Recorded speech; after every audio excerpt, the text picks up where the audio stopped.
Hey everyone, this is the Love of Cinema podcast. We like to talk movies. If you like to talk movies too, you come to the right place.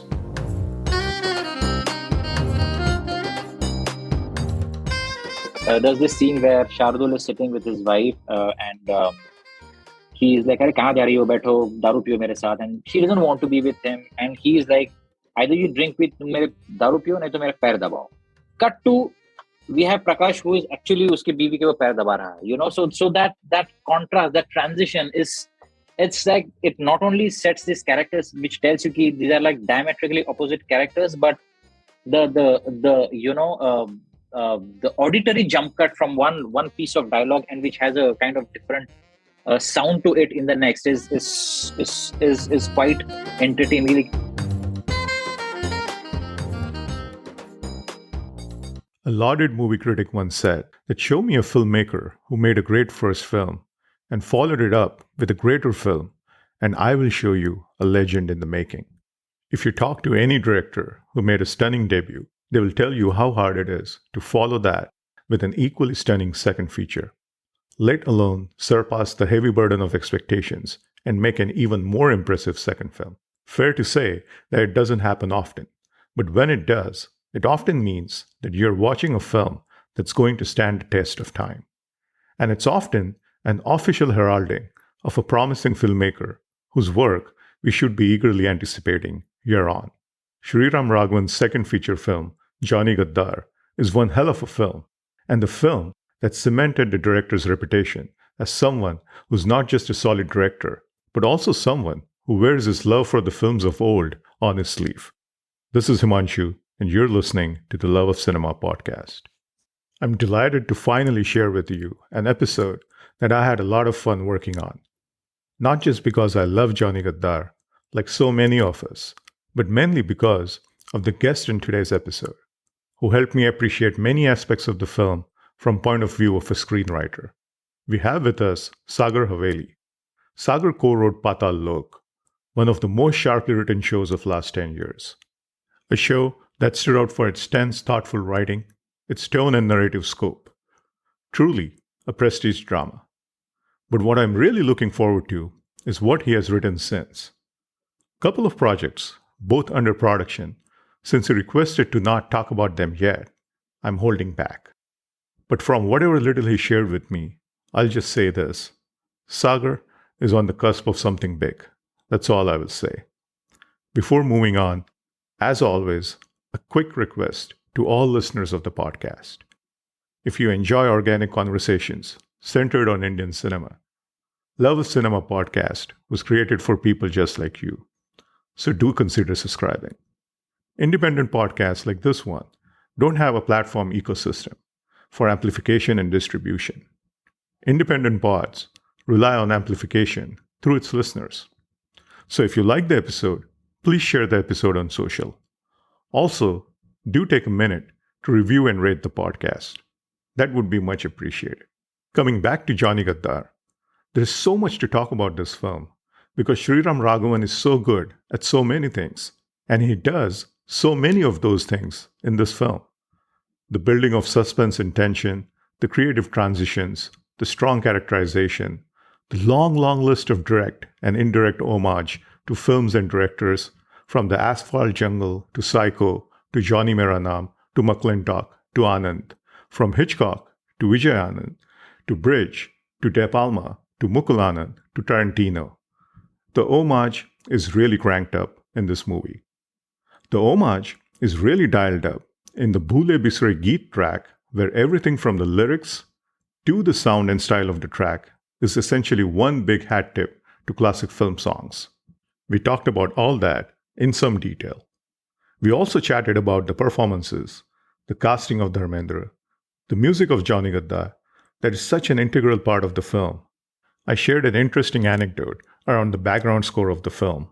The background score is of course done by Daniel B. George. Sagar drew a very interesting parallel between Govind Namdev's character and Danny's character from Edbar, which was a remake of Dial M for Murder. Johnny Gaddaar also features a MacGuffin. Like I said, so much to talk about when it comes to this movie. Here goes. Hey, Sagar, how are you doing? I'm very well, Himanshu. Thank you so much. How are you doing? I'm doing great. I'm glad that we are finally talking and we're going to be talking about a favorite mutual film. Could you quickly take a minute or two to just tell us why you chose Johnny Gadar to talk about today?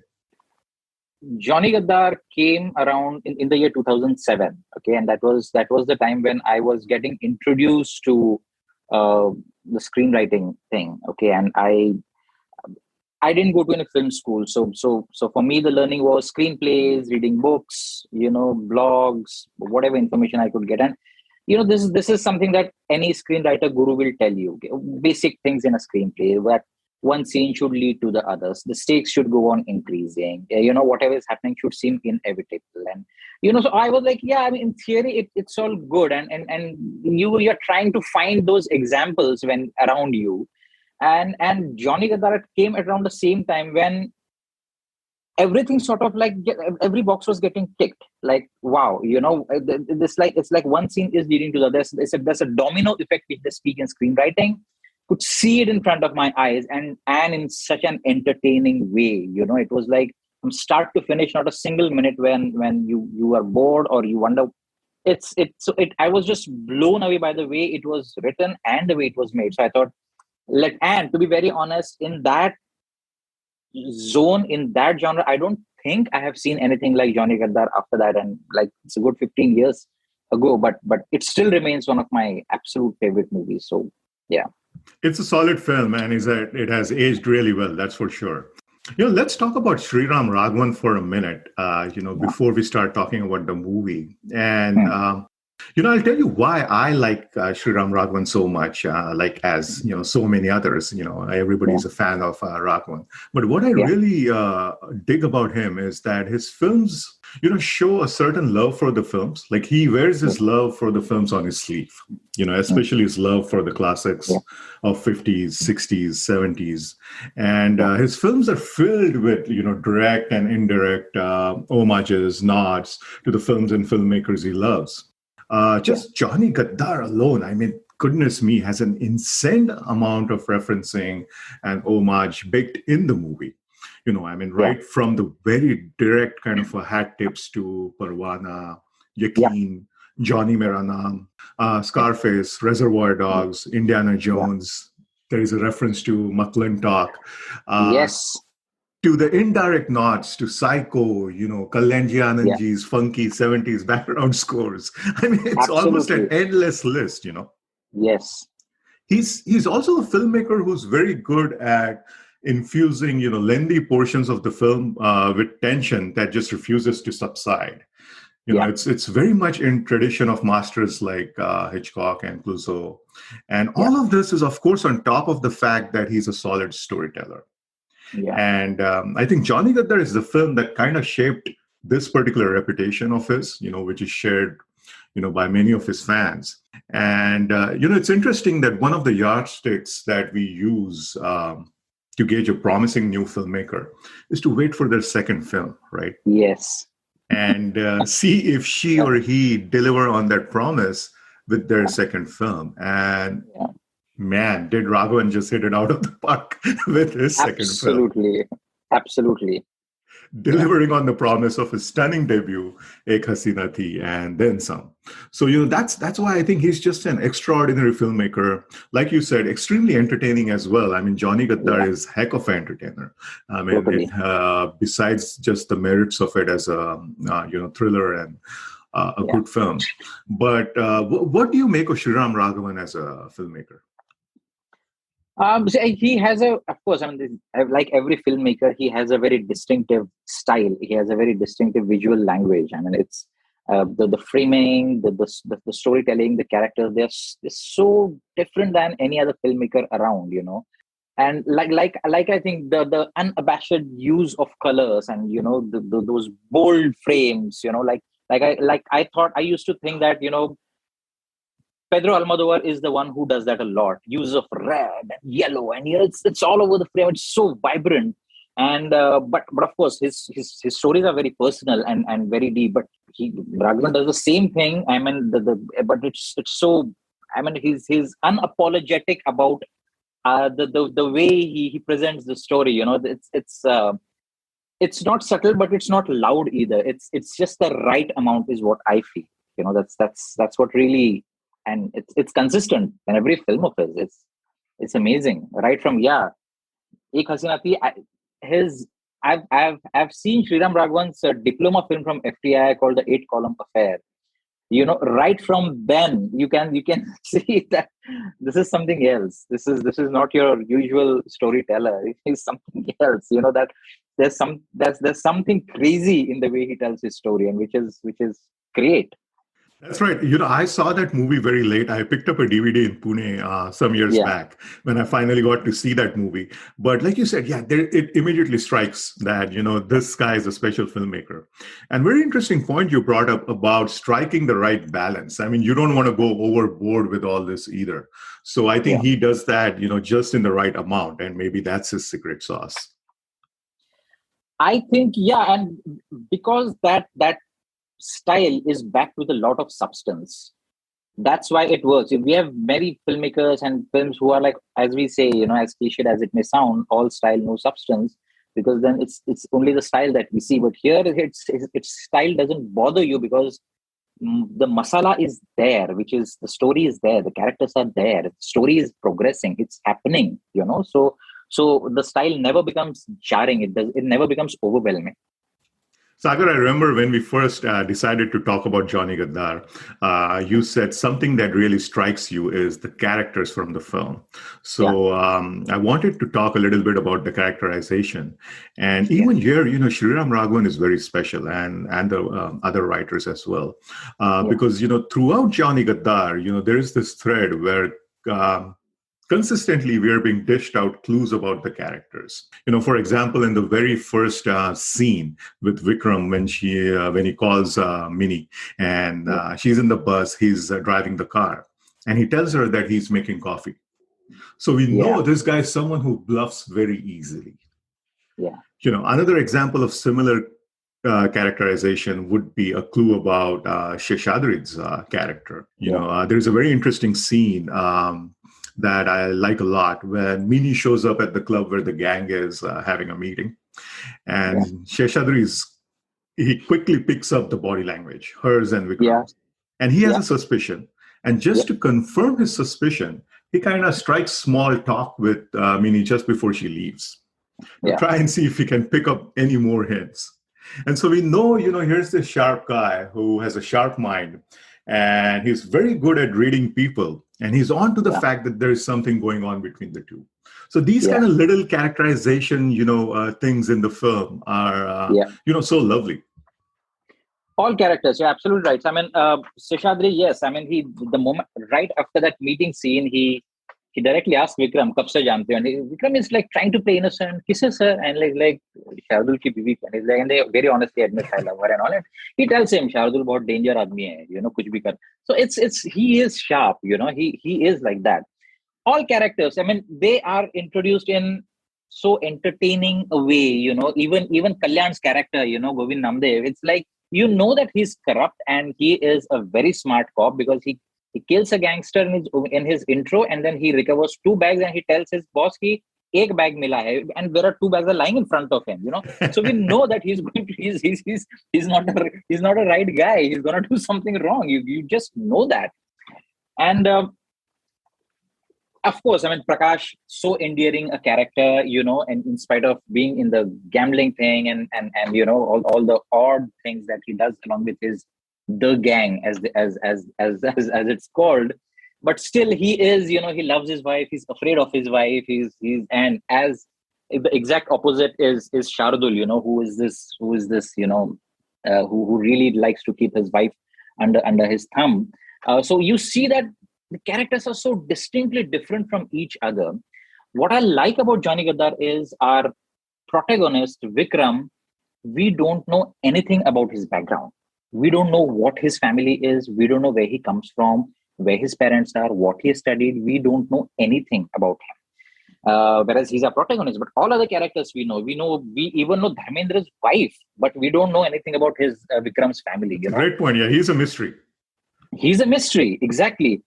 There's only one scene in the film which if you ask me, and of course, as I said, who am I to question Johnny Gaddaar? But still, see, David Mamet says one very beautiful thing. He said that most films will have that one obligatory scene where you're trying to explain the situation or justify a character. Even in a film like Steven Spielberg's Munich, there is a scene where these two opposite, so Eric Bana character meets his rivals, and both of them, they're justifying what my country has done, what your country has done. He said there's no need for that scene. You don't need those, but filmmakers tend to put that. Even in Johnny Gaddaar, there is one scene of a flashback where Vikram's character comes to meet Dharmendra, and Dharmendra asks him कि हमारे साथ क्यों काम करना चाहते हो, and he just says नहीं मैं तुम्हारे साथ ही काम करना चाहता हूँ, and पढ़े लिखे हो, why don't you do something else? So I'm saying even without that scene, the character, in fact, rather without that scene, this character would have been even more mysterious to me. It's but that's what I love about all the characters. It's like Seshadri, his love for his wife, and Shardul, Prakash, Kalyan, Ashwini Kalsekar. What a beautiful character! What a lovely performance, man. And what an actor! What an actor! Absolutely. I think Govind Namdev and Ashwini Kalsekar, both of them, they deserve to be on the poster of the film. They were not there, but they were so damn good. So it's simply like, again, going back to the basics of screenwriting, when they say that when you're writing characters, make sure that your characters sound different, as distinctly different from each other as possible. And that you can see very well in Johnny Gaddaar, that the motivation, of course, there are many other things. The way they dress up, and Shardul, Sheshadri, everyone's dressing is also, the costume plays a large role in that. But also their motivations, again, why it is special is all of them are greedy. All of them are up to something, or they are the bunch of thieves, and yet they're distinct from each other. Their voices are different. That's what I really, and you remember those characters. You remember the characters. You never confuse one character for the other. That's why I just love that, the way he has done that. Yeah, absolutely. There is not a dull character in the movie. Even the nurse, and you know what? I'll tell you, just to talk about how there's not even a dull character in the movie. Remember the guy who knocks on the train restroom when Vikram is inside? And then he knocks on the other restroom, and out walks a guy who has a T-shirt, with 2 check boxes, married and happy, So I thought, even there, Sriram Raghavan is doing something little. That guy doesn't have any lines. We don't even see his face. We just see his T-shirt. Nothing. But it's there's something going on very interesting there. So like you said, not a dull character in the film. Absolutely. All the characters are just great.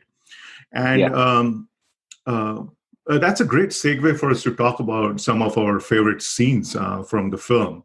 But before that, I just wanted to preface that by saying that, here is one more thing that Sriram Raghavan is so good at. He's excellent at building tension and suspense. That's not so much about who done it, as in, who's the killer, or, who's that person. But rather it's about the characters and the world we quickly find ourselves surrounded by. It's inbuilt, it's inherent within that, that tension comes from there, because we just know that something's about to happen with this motley crew at work. There's something about to go down. We don't know what, and slowly we'll find out. But that tension, and that's extremely hard to write as well as execute, I think, what do you think from a writer's point of view? Oh, totally, absolutely. He does it in Johnny Gaddaar, and he does the same thing in Andhadhun so brilliantly, because in Andhadhun, when we see the trailer, we are like, okay, so maybe he's a guy who's pretending to be blind, but maybe all through the film he pretends to be blind, but he's not. But then the movie started, and in the first 10 minutes, it's revealed that he's not blind. I was like, whoa, where do we go from here? He just flipped it around. So he just lays it out then. Exactly. It's not about who done it, it's how done it. Let's see what happens after that. Right. So Sagar, let's talk about some of our favorite scenes, and I'll just quickly rattle off a couple of scenes that I really like, and then I would hand it over to you so you can talk about some of the scenes in the detail. But one of the scenes which I'm really fond of is when Vikram shoots Sheshadri. I love that scene. That scene again is pregnant with tension for almost 10 minutes. And it's almost like Vikram and Sheshadri are playing a game of poker, and both are Yeah. trying to read each other, see if they can pick up Yeah. on a tell. When Sheshadri asks Vikram if he suspects Prakash or Shardul, and Yeah. Vikram says no, Yeah. Sheshadri says, Fir to hum dono hi bache. So at Yeah. this point, he's slowly inching closer to nabbing Vikram, so to speak. Yeah. But, Yeah. Vikram is equal to the task because, he has a line right after that where he says, aap to chehra dekhte hi pehchan jate ho. And it's like, they're playing poker and chess, where Vikram is, of course, the lesser player, but he's trying to keep up. He's trying to keep up with Sheshadri. And finally, just a few fleeting moments before Vikram actually shoots Sheshadri. How good are those? I mean, the camera starts panning across from behind the pedestal fan. We hear a cacophony of sounds, the sound of the fan, the doorbell, potential reaction of Shardul and Prakash, echoing in and audible snapshot of the chaotic Yeah. mind of panic-struck Vikram. Yeah. And finally, his mind falls prey to that panic, and he somehow musters the courage, picks up the gun, and shoots gingerly at Sheshadri. That whole sequence, I love that whole sequence. It's absolutely brilliant. I mean, the way it has been written, the way it has been constructed, the whole tension building of that scene, it's mind blowing. See, because what has happened, and what I really love about that scene sequence is, uh, yes, I mean, they're trying to, like, Sheshadri is trying to understand, he's trying to unearth the truth. What is it? He knows something, blah, blah, blah. He's trying to corner him. Do you suspect someone? No, yes. And he almost gets away with it. Vikram almost gets away with it. And we as an audience it's strange, because he has killed his partner. He has run away with the money. But still we are kind of rooting for him because we know that he didn't go with the intention of killing him. It was an accident. He didn't intend to kill Shiva. He just died. He hit the basin and it died. And so we want him to get away with it in a very weird way. And I still remember that moment when I saw the film in the theaters in Pune way long back, and I was like, okay, don't talk much now. You're out of it. Just get the hell out of here. And he says that thing, कि अब sir आप जब station पे गए थे तब आप उसे छोड़ने गए थे तब वो he was looking normal. And I was like, oh shit, अब पकड़ा गया. Why did he say that? And the brilliance of that scene is he doesn't get caught right away. Sheshadri just keeps looking at him and he says, nothing normal, nothing out of the place, and normal he tha. Bas he sneezed, and my wife used to believe if someone sneezes, things don't go right. I don't believe in these things, but hamara kaam to bigad gaya na.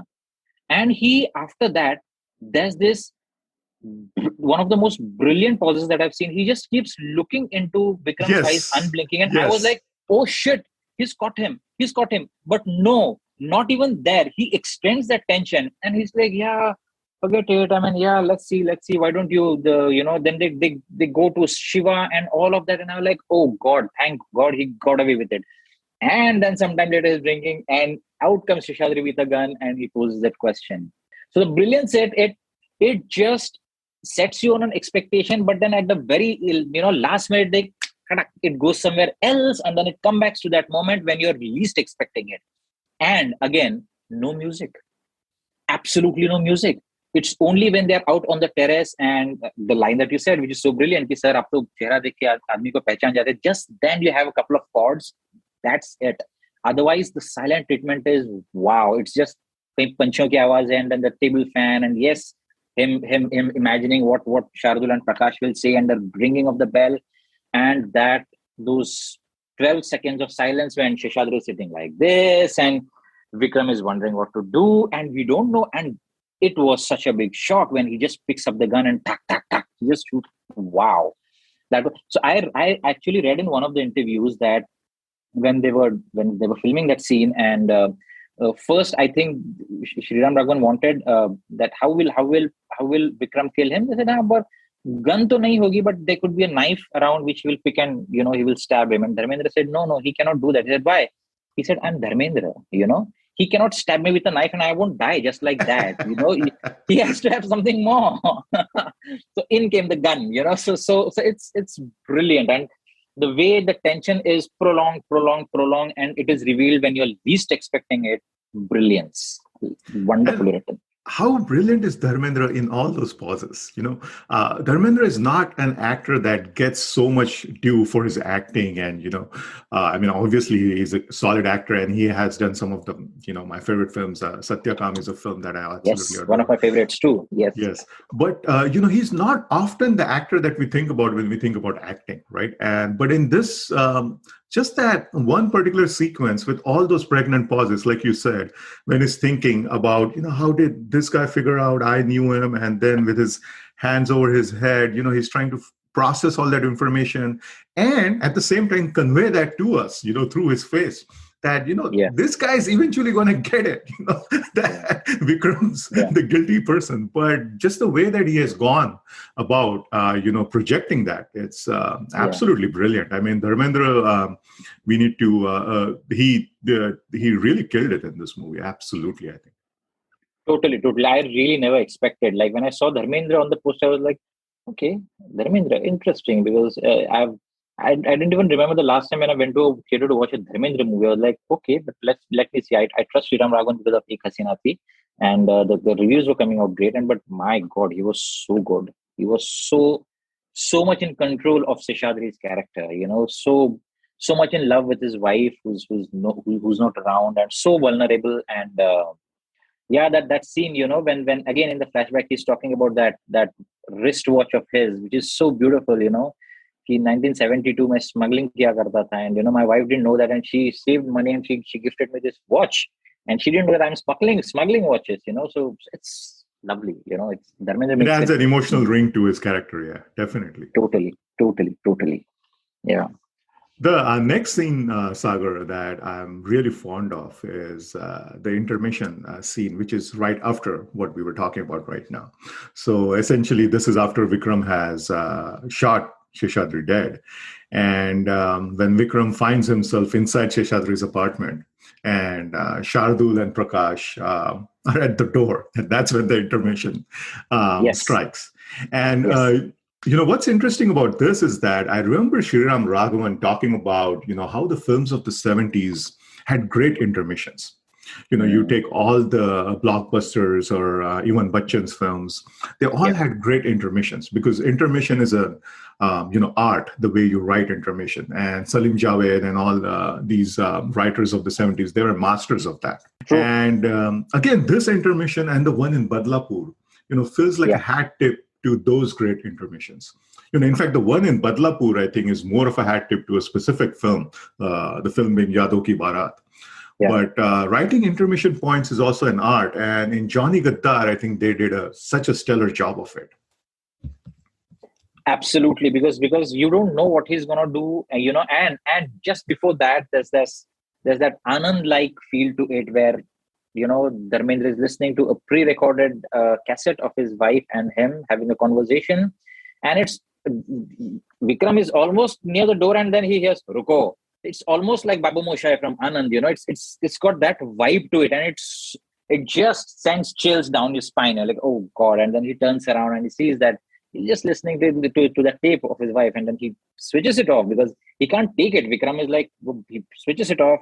And then the bell rings. It's wow. Yeah. And then of course, so you want to come back after the interval. You're like, Jaldi karo, I can't be in the queue for a samosa outside, for more than like 7 minutes. I have to get back. And then, of course, we have to talk about the train scene, where we see an old lady traveling with Shiva in the same compartment.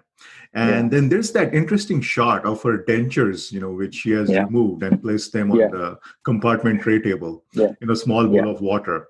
And I always saw that as great, foreshadowing for what's to come when Shiva is going to get caught off guard soon, quote unquote, without his teeth, so to speak, when he's attacked by Vikram and surprised to his detriment, as we will find out.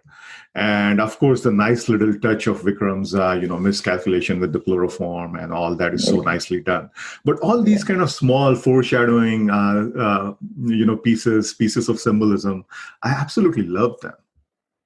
It's just brilliant. And one of my all-time favorite sequences ever. Like it's so well done.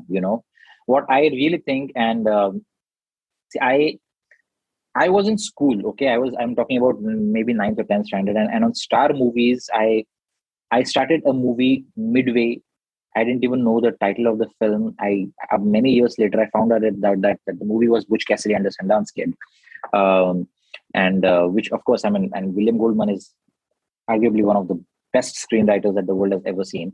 But you see, it takes so much of confidence and self assurance to write a sequence right in the middle of a film where there are no dialogues and it just goes on and on and on. Like in Butch Cassidy, the posse is chasing these two and they just going, it's just never ending. It's like for 17, 20, 22 minutes, I don't know how long. And the only thing that we hear is Robert Redford saying is, who are those guys? That's all that we hear. The same effect I felt when I was watching Johnny Gaddaar. There's no one is talking anything. There is no music. It's just the rattling of the train. Ta-tak, ta-tak, ta-tak, ta-tak. It's just that. And it's as if you are there inside that compartment, witnessing whatever is happening. And it's so beautifully constructed. It's like, yeah, the miscalculation about the chloroform, because he does it takes once, twice, thrice. Should I take more? No. Maybe he'll die. And yeah, this is enough. So it's that everything, because he's not a professional killer.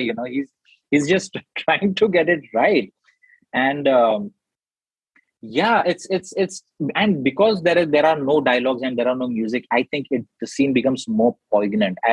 Because as screenwriters, we are trained by the movies that we've seen. Kya dialogue likho, और dialogue होने चाहिए. कुत्ते तू कौन है? मैं तुझे छोड़ूंगा. Nothing. No one says anything. Shiva is just beating the hell out of him, and there's no music. There's nothing. It's just dimly lit corridor, and it's just it just sets up the whole. It's thrilling, and I think it's arguably one of the best scenes that I've ever seen in any Hindi movie. Hands down, my favorite in the film. Yeah. Yeah, I think the magic there, like you said, is that it feels real, but at the same time, it's thrilling, and, as we all know, reality is anything but thrilling and it's mostly mundane. But, that's the magic of screenwriting and Sriram. I think he makes it seem very real, the planning, the execution and everything. But at the same time, it's absolutely riveting, I mean, to watch that train sequence. And it's the kind of sequence that, you will rewind and just watch again and again with your friends. Absolutely brilliant sequence.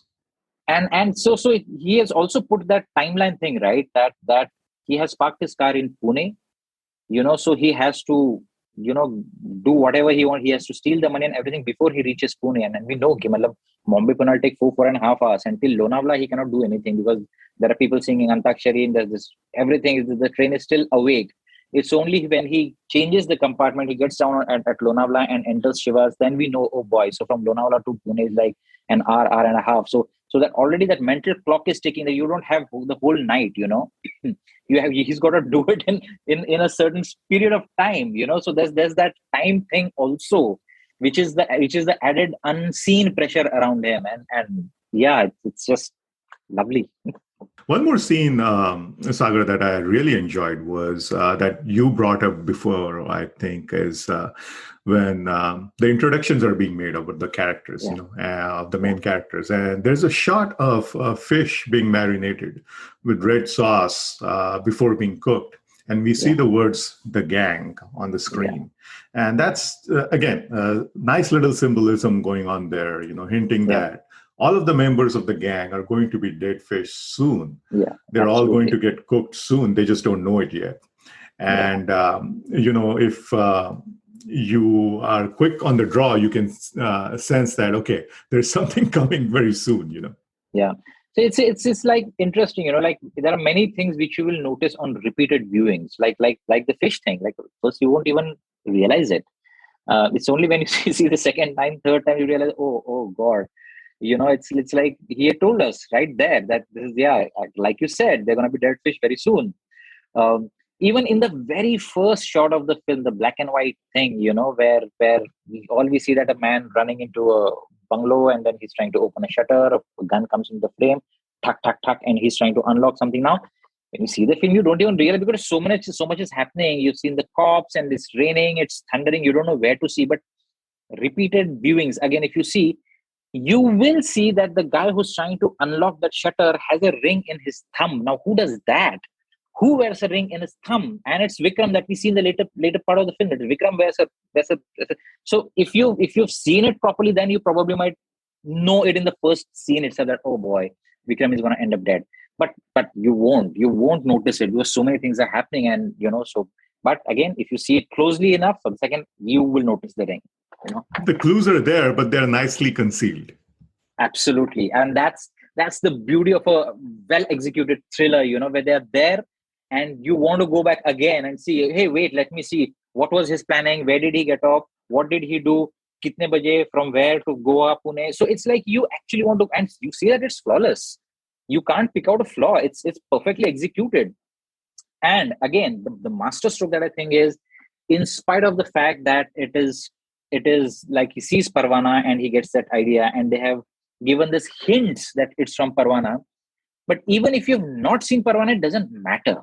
You know what? Had I been the screenwriter, I would have doubted that, man, our protagonist is exactly copying that plot. But what if someone from the audience doesn't know about Parvana? What if he's not seen Parvana? Will he get it? Will he understand it? You know what? My wife has never seen Parvana. I had seen because I'm a Bachchan fan. My wife had not. She's still not seen Parvana. Didn't matter at all.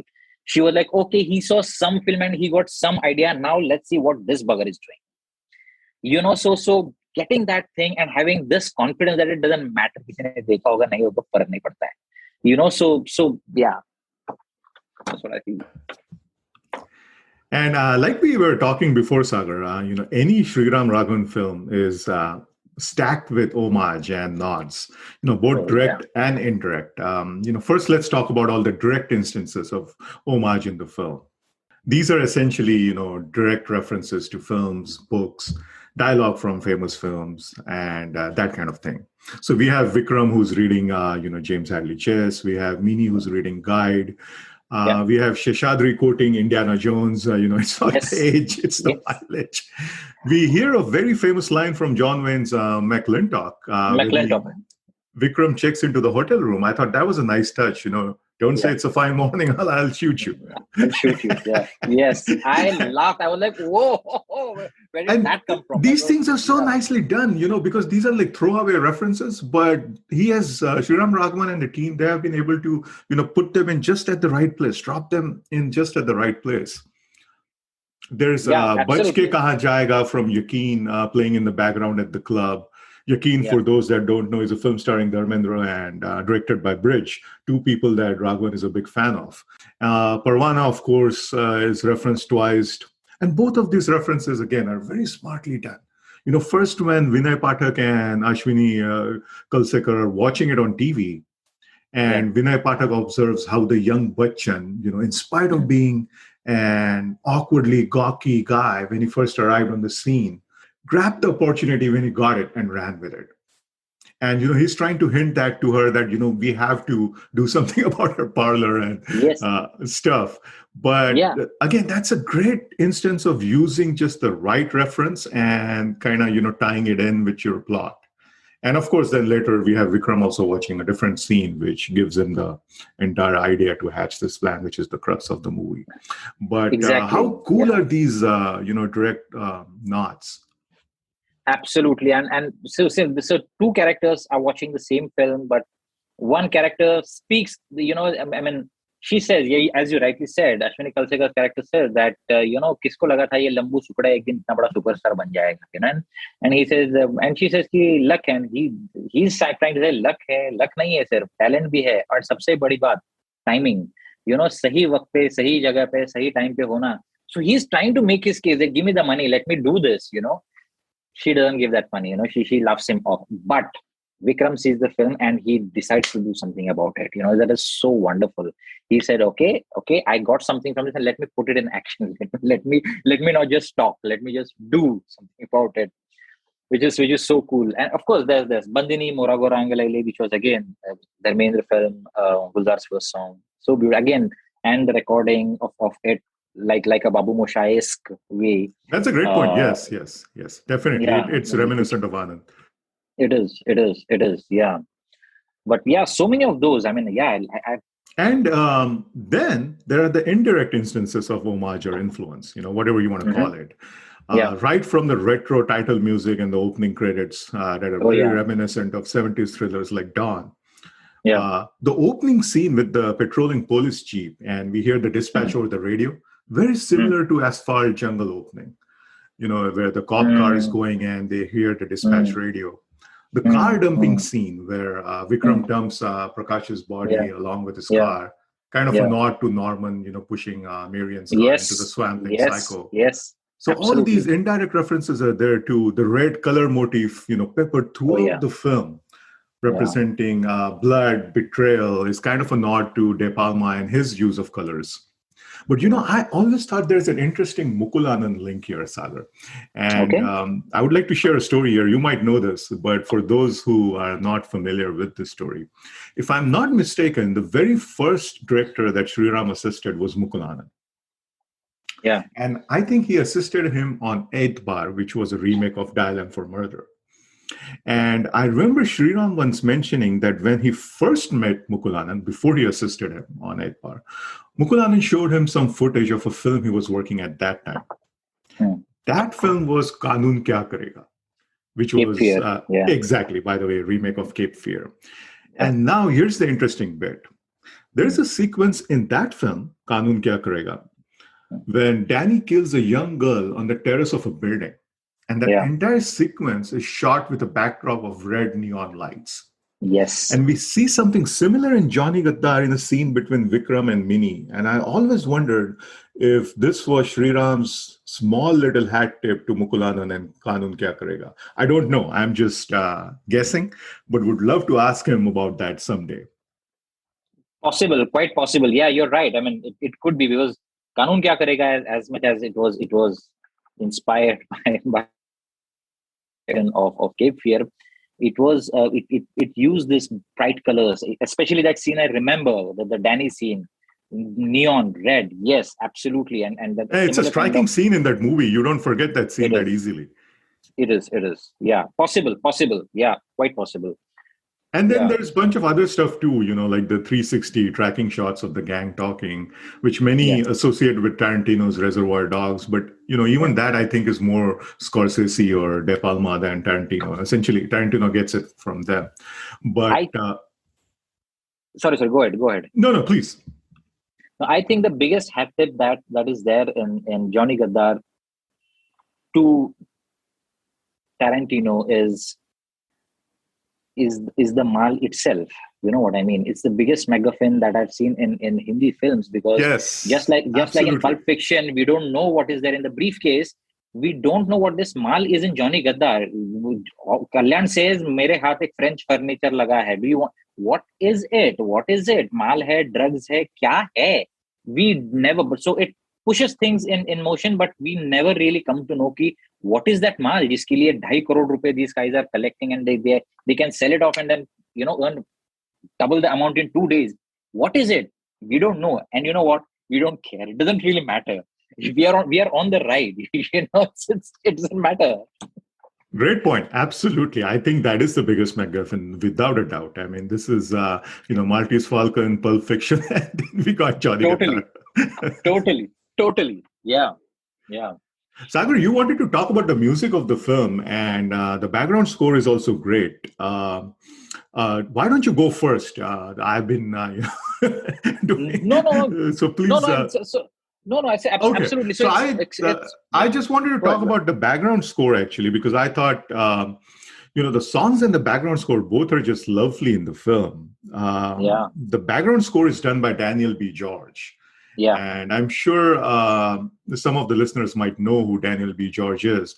But for those who aren't familiar with his work, Daniel has also worked on a couple of other Sriram's films, Agent Vinod, Andhadhun. And he has also done, I think, Judgmental Hai Kya, the Kangana film. Yeah. He also did some work on an excellent and massively underrated 2005 film called Seher, starring Arshad Warsi. Lovely film. Lovely film, man. I love that film. So he also did some work there. He's a very interesting composer. There is an equally interesting story around how Raghavan and Daniel met and decided on the score for that movie. And I wanted to share that little anecdote. So Daniel B. George and Sriram met through a common friend. That Mhm. common friend was Jaideep Sani. Jaideep Sani, the famous writer and lyricist. Jaideep has, of course, written some of the most popular films like Company, Chak De India, Khosla Ka Ghosla, Rocket Yeah. Singh, Bunty or Bubbly, and others. But anyways, when they met, that is Sriram and Daniel, Sriram asked Daniel to watch the Johnny G edit, the raw edit, just the edit without Mm. the music. And so he did. And once he had seen the entire edit, Sriram asked him, hey, what kind of sound do you think would be good for this movie? And Daniel said, you know what? I think this movie should have a sound that should sound like what Kalyanji Anandji would have done for a Tarantino movie. Wow. And if you Wow. think about it, what Daniel B. George did for Johnny Gadar is exactly that.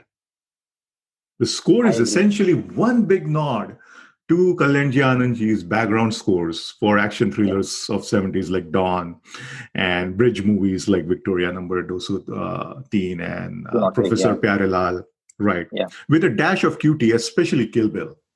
And Yeah. all the pieces he composed for Johnny Gadar, like The Caper Begins, Revenge of the 70s, Toss, Confidence, they have a strong, strong retro Kalyanji Anandji vibe to them. I mean, they're so Such a, good. yeah. Yes. Yes. Yes. I agree. They're so good that some of the pieces almost sound like outtakes from scores for Victoria Number Dosutin or Professor Pyarelal. That's how good they are. And I think the score plays a huge part in making the film what it is. So, absolutely top notch score by Daniel B. George, and kudos to him for giving us a great score. I completely agree. And that's. I really wonder how they could achieve it because the movie is set in 2007. It's not that the movie is set in the 70s. And if you look at it, there's no reason for the background score to be reminiscent of the 70s, but it does, and you just enjoy it. There's like it doesn't sound jarring. It's simply even when, and that also seeps into the couple of other songs, Dhoka, and which are being played in the club, which are again sound wise they are of that era, of the 70s. They remind you of the Kalyanji Anand. That's so how can you even like I'm not able to wrap my head around it. Kalyanji Anandji composing for Tarantino. I mean, but that's exactly what it is. It sets the mood for the 70s, and that's why references and the homages like Parvana and Bandini and Johnny Mera Naam, they don't sound jarring because everything it just comes together so well in spite of the movie being set in the 2000s. I mean, it's this the dichotomy. This it's the visual and the auditory dichotomy. It comes along so well. It's just a perfect fit, man. It doesn't sound forced. It's brilliant. Yeah. And let's not forget Shankar Ehsaan Loy's songs as well. I mean, they're Oh just my God. tremendous. What's your favorite track, Sagar? It has to be the title track, Johnny Gaddaar. Great It has track. to be. It's Yeah, a it's great catchy. track, It's peppy, It's so and so moody, it's and essentially it's Vikram's character in a nutshell. absolutely. I just love that song, especially if you're driving and you just put it on full blast. It's brilliant. The way the chords kick in, and it's so lovely.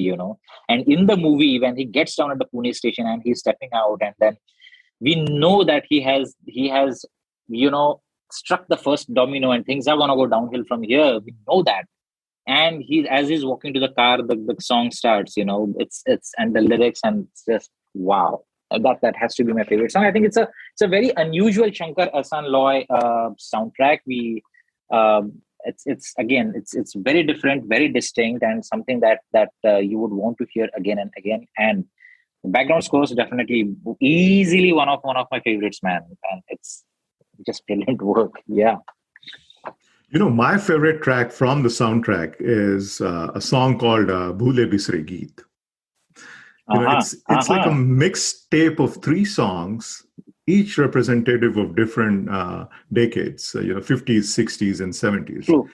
and it's True. it's brilliant. I think the first song on this mixtape, if you will, is like a nod to the classic Nav Ketan songs of Geeta Dutt. In fact, there is a Yes. small piece in that song that sounds almost like Suno Gajar Kya Gaye from Nav Ketan's Bazi, Yes. starring Yes. Devanand Yes. and Yes. Geeta Bali. It And does. that's just brilliant. I thought, that whole song, the second song on that little mixtape, sounds like a cabaret number from some Yeah. 70s heist thriller. Another lovely Yes. touch. And Yeah. then the third, the final, Yeah. Yeah. payload, the Yeah. last is sung by Yeah. Swanand Kirkire. And this one sounds like something like a Pancham track for one of the Yes. breezy 70s films with Ranbir Kapoor in the lead. Whenever I Absolutely. hear this song, it just No. feels like it could easily have been shot for some Ranbir Kapoor film like Hath Ki Safai or Chacha Bhatija, because those are the visuals that come in front of me. Yeah. I just thought that this was a brilliant idea, that let's make a small mixtape with three little songs, which nod to each different decade that he's fond of, Sriram Yeah. Raghavan, 50s, 60s, and Yeah. 70s. And Yeah. then just to make sure that people understand this is kind of a mixtape, he also added that little static in between the three songs, where there's a small tape, like kind of analog static, so that you understand that this Yeah. is like a mixtape of three songs. Yeah. Absolutely fabulous track. And Yeah. again, just how deep Sriram Raghavan and the team's love for the films of 60s and 70s goes. That's what this shows, and how deeply they have worked on, ingraining that particular love and homage in every Yeah. particular bit of this movie. Yeah. It's a very. I think it's one of Shankar Loy's very underrated albums. People don't talk about it. People don't listen to it. But probably that is also to do with the fact that when Johnny Gaddaar came out in the theaters, it was not a commercially successful film. Not many people have also seen the film, so even the music didn't travel as much. But if you see the film, there's no way you won't listen to the music again. It's like you will go back to it. And the mixtape that you mentioned, my God, it's just a piece of brilliance, man. I mean, just representative of that era, 3 decades, as you rightly put. Yeah, it's not just one decade, and the transition, it's there's a distinct quality to every one of those, and yet they are so seamless. They are part of the same track. It's lovely. Sagar, what else would you like to add about this film? We covered the characters, the scenes, the music. There's so much to talk about this film, and we can't go on and on and on. But I wanted to ask you, as a screenwriter, I, I, as someone who's as no, I mean, I see. I think purely from a writing perspective, also there are just uh, little transitions which are so interesting in the film. Which you want to have in your film, like there's this scene where Shardul is sitting with his wife, and he is like, "Arey, kahan ja rahi ho? Baitho, daru piyo mere saath." And she doesn't want to be with him, and he is like, "Either you drink with mere daru piyo, nahi to mere pair dabao." Cut to, we have Prakash, who is actually uske बीवी के वो पैर दबा रहा है. So that contrast, that transition is, it's like it not only sets these characters, which tells you ki these are like diametrically opposite characters, but the auditory jump cut from one piece of dialogue, and which has a kind of different sound to it in the next, is quite entertaining. Like, in another example, Kalyan's character tells someone that, I will solve this case in 2 days, and he ends that by saying, "Trust me." Cut to, we have Ashwini Kalsekar's character shouting at her husband कि तुम पे trust करके, मैं बर्बाद हो गई, मेरा ये हो गया, मेरा नुकसान हो गया. So very interesting, very funny, a word from one scene which has a different connotation and a meaning, slam cut to a next scene where the same word is used but in a different way. Its connotation is hilarious. Here it's something of a tension. Yahan pe the same word. So I think it's a lot to learn in that way. So yeah, so that's one of the things that I enjoy on repeat viewing. And Govind Namdev, I didn't expect him to have this kind of comic timing with that poker face and the way he delivers dialogue. Like, "Sir, aap kuch khayenge? I'm pure non-veg." The way he says it, and so many of those. She's so brilliant. It's yeah. I think that was a fantastic stroke of casting there. Having Govind Namdev do this little funny bit again. For me, maybe that is slightly reminiscent of Danny's character again in Etbar, where he's a cop, but he is a funny cop great who is point. very Yes. very serious about his business. He knows his shit, but apparently he looks like a joker. Here, Govind Namdev is being funny, but we know that he's sharp. He's doing his stuff. So I think it's again maybe I don't know. Maybe it's again. Yeah, we're just guessing as fanboys, but that's a great point. It makes the parallel that you're drawing definitely holds for me. And Yeah. Sagar, how good was Rasika Joshi, who's Oh man. obviously no Oh longer man. with us, but Yeah. just that small role. But oh my Yeah. God, her comic timing, just the Yeah. caliber of an actor that she was. She was great in Ek Hasina Thi as Yes. well. But how good is she at Santra Khaoge? Oh, she was so good, man. Just those two scenes, I mean, I remember like people were like city marrowing in the theater when she was there on the screen, and she was just so good. So, Santra khila khaoge, nahi khao to chilke doge, and Govind Nam. I mean, she's with Govind Namdev in that scene, okay, and she's there only for two scenes, but she's so good. She's so good. But yeah, but she was fantastic in Ek Hasina Thi as well.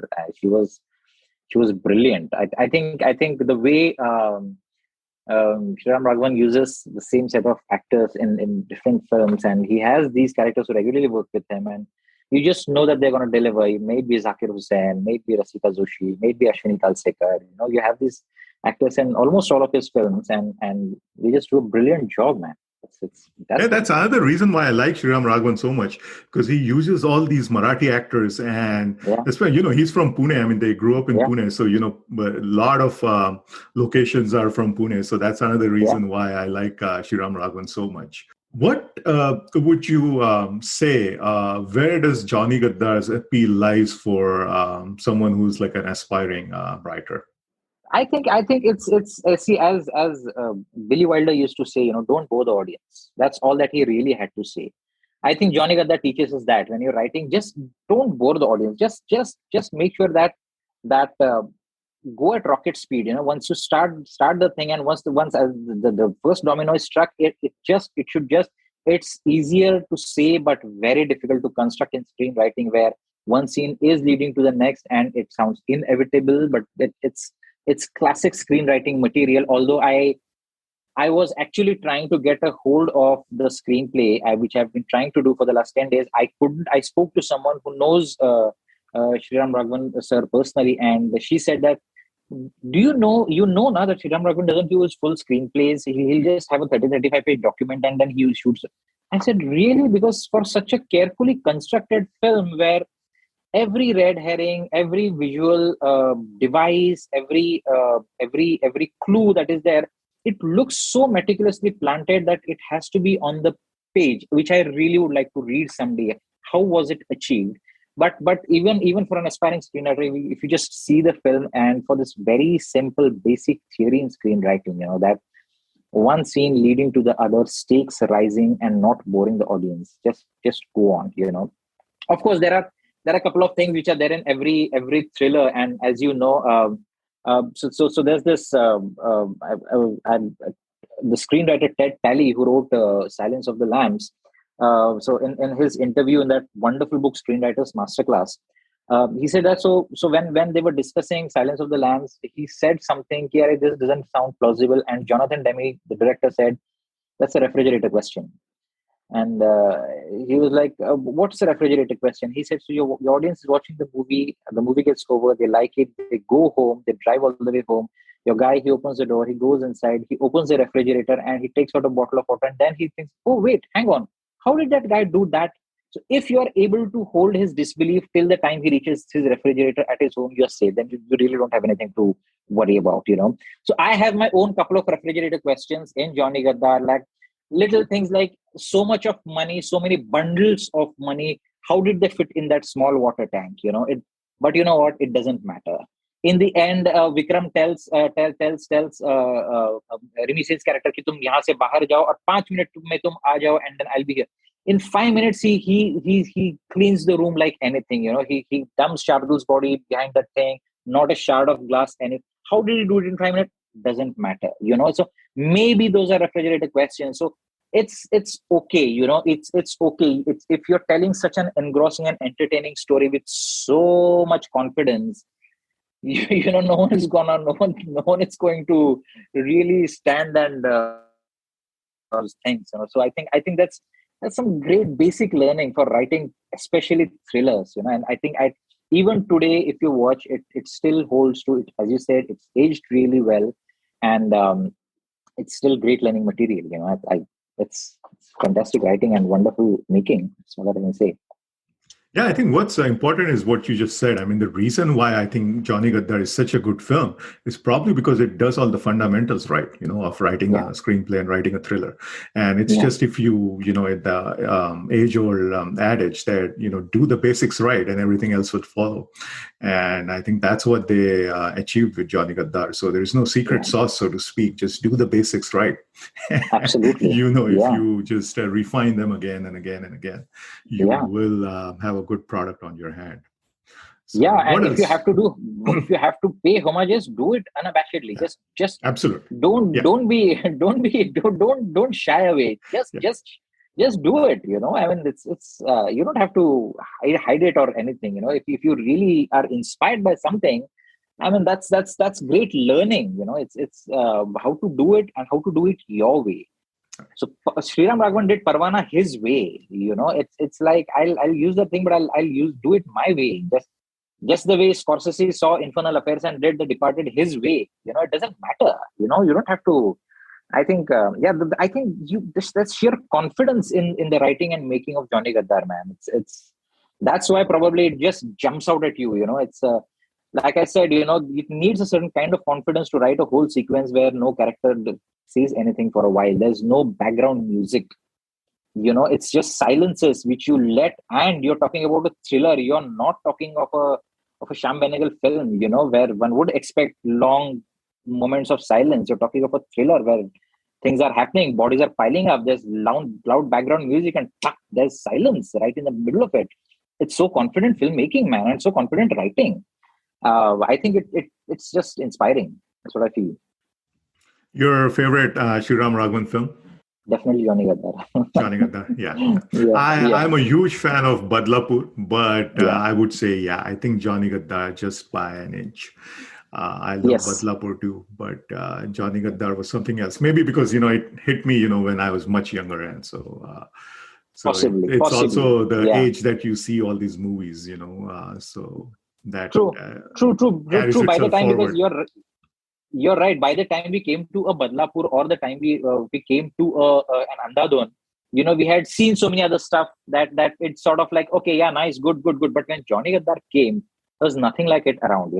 Again, no, not much exposure to world cinema. Also, even in Indian cinema, there was nothing like Johnny Gadar when it came out, and probably that was also one of the reasons why it really didn't travel as much as it should have traveled. Maybe I would say it was a film ahead of its times. I really feel so. Maybe if it would have come out, I don't know, 5-10 years later, it would have probably done better. But that doesn't matter. It's a good film. Is a good film. Is a good film. It's Right. Yeah. Yeah. I think both. There are three films that came out in a matter of few months. One of them was Johnny Gadar. One of them was Manorama, 6 Feet Under. And I yes, think there was one other film I forget, but those three films definitely ahead of their time. I think if they would yeah, come at least 5 years afterwards, they would have been much more, at least commercially successful. I mean, yeah, eventually they yeah. became, cult, and so. But I forget the other one. Do you remember that was around the same time I that came out? It was a small budget film too. I forgot now. I don't I'm remember, drawing a because blank. I know for a fact that was the time. I like 2007. I just looked up, and because also it was a year of this big releases. We had Chak De, we had Guru, Jab We Met, Namaste London, Tare Zameen Par, Om Shanti Om. All these big extravaganzas, big blockbuster films the same year. So probably, yeah, Manorama, one of my favorite films. What a lovely film that is. So yeah, absolutely. Maybe Terrific film. yeah, yeah. That was great, Sagar. Thank you so much for coming on the podcast and talking Johnny Gaddar with us. Thank you This was so much. really Thank you great, so much. and I really appreciate your unpacking and breaking down some of these beautiful scenes and beautiful aspects of the film that we have all adored over the years. Thank you so much, Himanshu. Yeah, so Johnny Gadar, it was a delight talking to you. It's one of my favorite films, and as more than as a screenwriter, I think as a fanboy, I was like so excited Right. to just talk about it. And Also, one of the reasons is because I want many more people out there to just watch Johnny Gaddaar. Just go there. It's there on Amazon Prime Video. I just go there and see the film. Uh, Although the only bad thing about that print is the classic intermission point that we've seen in the theaters. It's somehow edited in the Oh in the no, in you're the kidding me.